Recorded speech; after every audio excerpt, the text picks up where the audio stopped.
Let's bring in John Sitilides, a geopolitical strategist with Trilogy Advisors. John, nice to have you on the show. So, John, is Secretary Pompeo making the point that the Obama administration squandered its leverage when making the Iran nuclear deal, that the sanctions were working then, Iran was feeling the pain, but that the U.S. gave too much too soon without getting enough in return? So now, can the U.S., through this new sanction policy, get Iran back in a position where it hurts enough economically and needs to make another deal? Or given that it got so much cash up front in the Iran deal, is that too late now?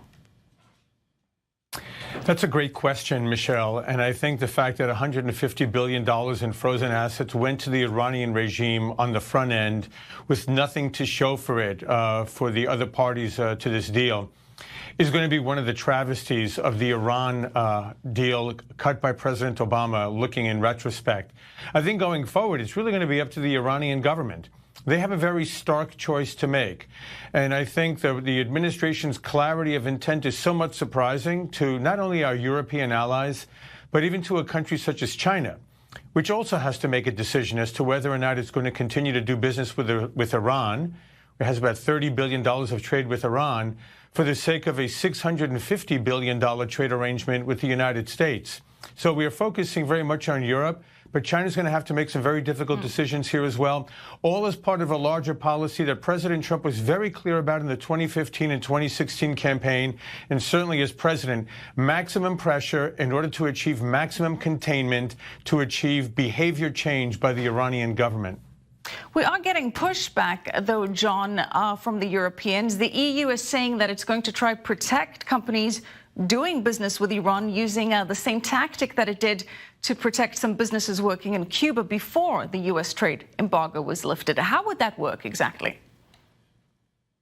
I don't think it's going to work at all, to be very frank. I mean, I think what you have here is EU officials who are in many ways disconnected from the voters and the respective societies of the nation states that make up the EU.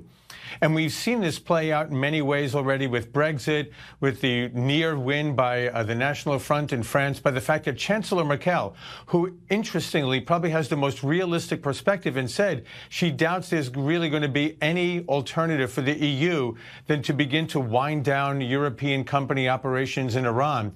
I mean, they have a far-right party for the first time since World War II, largely because of the weaponization of refugees caused by the Iranians persuading Moscow to come into Syria in 2015, just weeks after the deal was cut. So Europe is very short-sighted here, not looking at how Iran has taken clear steps to destabilize European societies right after it got $150 billion. John, let's look at beyond Europe. You mentioned China. China is the #1 oil importer from Iran. India, #2. You look at those companies, you look at global companies. Ultimately, it comes down to a choice between doing business with Iran or with the United States, and the smart money says they choose the U.S. Would you agree?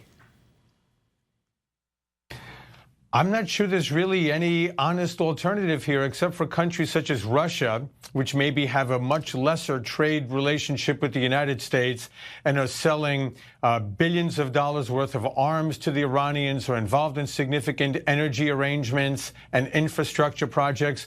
But I don't see an alternative for European companies or for Chinese companies ultimately. And I think the degree to which they're going to try to evade the sanctions, the Trump administration will likely come back and sharpen the language in those sanctions or come up with additional ones to make sure that the sanctions regime on Iran is as airtight as possible. They're not going to allow any quarter unless it's as a result of direct negotiations with respective governments, say, for individual companies or sectors. But by and large, the Trump administration is hell-bent on achieving behavior change in Iran, and I think the European Union and China really don't have an alternative in the trade arrangements. Well, Pompeo indicating that they want other countries to get involved other than the usual allies. He mentioned India, Japan, South Korea, Australia. Do you see those countries also stepping up sanctions?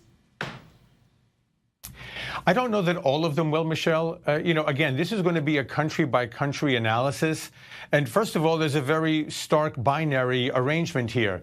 If the trade that a country is doing with Iran surpasses or is relatively equal to that of the United States, then the dollar value may prevail. If there are larger issues in terms of security cooperation, a whole host of other concerns between those countries and the United States that could be endangered if they're openly violating a sanctions regime and they fear retribution from the Trump administration, they'll likely come on board. And those countries that have an overwhelmingly significant trade arrangement with the United States, overwhelming that of Iran, it's a pretty binary choice in the end, wouldn't you say? Yeah, I would. John, thank you so much. John Sitilides, appreciate it.